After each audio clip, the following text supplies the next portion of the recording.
Hey everyone, welcome back to the Mel Money Gal channel. Today I'm going to be talking about collections and why you should not pay them, as well as go over this banned collection agency list, and they may be trying to contact you, so I just want you to be aware of who you should not answer when it comes to collections. I hear so many times on social media that these credit people tell you, and they tell you not to pay your collections, but I never hear anybody explain why you should not pay your collections. So if you currently have collections, then listen up. But before we get into today's topic, I want to say welcome to those who are new to my channel. I want you to know I bring to you consumer and business credit information. I expose secrets from the banks, and I teach you how to leverage your credit.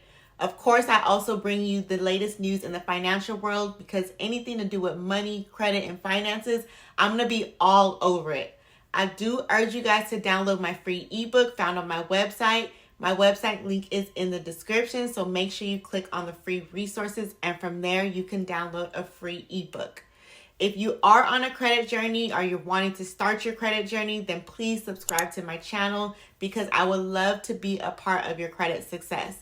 I really, truly, honestly love when people tell me that they got items deleted from their credit report, they got new credit cards, they received approvals, they got good rates. All of that good stuff that comes with being on a credit journey, that stuff really does excite me, and it makes me happy, and it really does fulfill me when you guys are actually getting results. If you are just now starting to work on your credit, I want you to remember that nothing is going to happen overnight. You will have to work at your credit, but I guarantee if you have bad credit right now and you were to start right now, then you can most certainly make drastic changes in just a few months. You do have to start somewhere, otherwise it's going to take years to rebuild itself back up. All right, so let's get into this video. I want to talk to you about collections and why you should not just go and pay them. So let me break it down, because I see too many people making mistakes when it comes to collections. Just because a debt collector starts blowing your phone up, that does not mean that you should automatically pull out your wallet and just start paying. First of all, you need to know your rights. There is an entire banned list from the FTC. Some collections are not even able to contact you because of illegal practices. So before you do anything, always check to see if that agency that's contacting you is on that list. And this is public information. So why pay someone who isn't even legally allowed to collect from you? It's like literally handing money over to a scammer. You wouldn't do it. So don't pay people who are not able to collect from you. So I'm going to show you the whole little ban list right here and how to get to it. So before you do anything, check to see if your collection is on this ban list provided by the FTC, which is the Federal Trade Commission. So you're just going to go to ftc.gov, and then in this little magnifying glass, you are going to type in ban debt collectors. And then you should see the ban debt collectors list. So you can go ahead and click on that.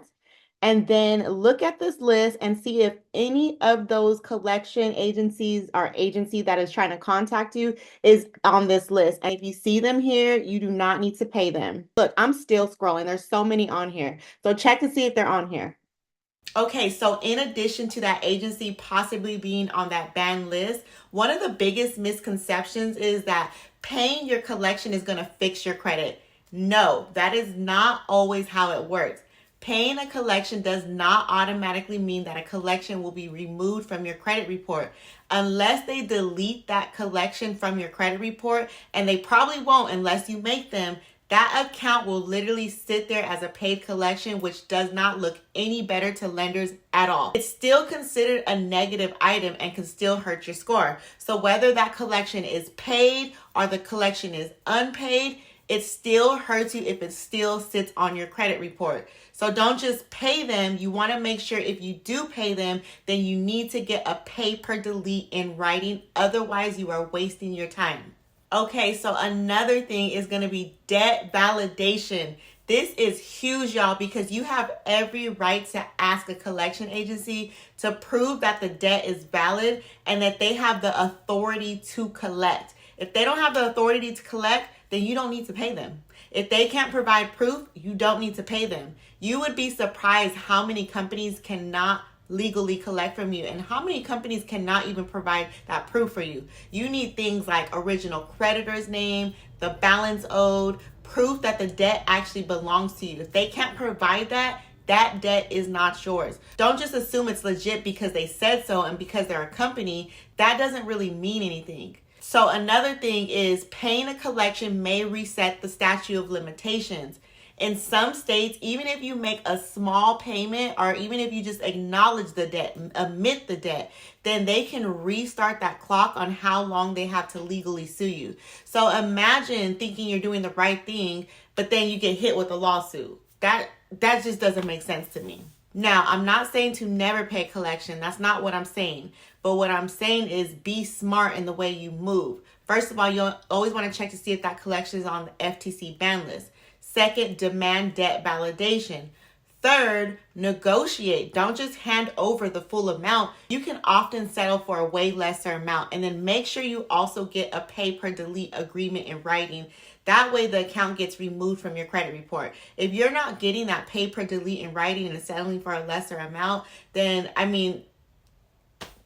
that's on you if you want to pay it. I don't see a reason to pay if they're not going to delete it from your credit report. Collections do not have to be tricky. You do have full control over it, so don't forget that. Just don't be in a rush. Don't panic. Don't let anyone pressure you into paying it before you've done your homework. So always, if you do decide to pay a collection, demand a pay per delete. Otherwise, it's going to do absolutely nothing for your credit. That's all I got for you today. If you found this video helpful, then please like, comment, subscribe. Or you can share this video with someone that you know that is dealing with credit stuff or collections or whatever, because this may actually be beneficial to them. Also, if you need some credit help, then I highly encourage you to check out my website. I do have free resources on my website that can assist you as well with getting you that jump start. That way you don't have to invest a bunch of money on your credit right now, because I get it. Fixing your credit can be costly. I've been there before when I could not afford professional help, and I wish I would have had a resource page like the one that I provide on my website. You can follow me on social media. Everything is Mel Money Gal. Also, please know I do have a ton of fake accounts. There's so many on there. So please check the spelling, especially on TikTok. It is literally Mel Money Gal, exactly like it sounds. I also started a Facebook group where I have exclusive credit tip and content, which you can also find in my description as well. It is 2024, almost 2025, y'all. Let's get these results.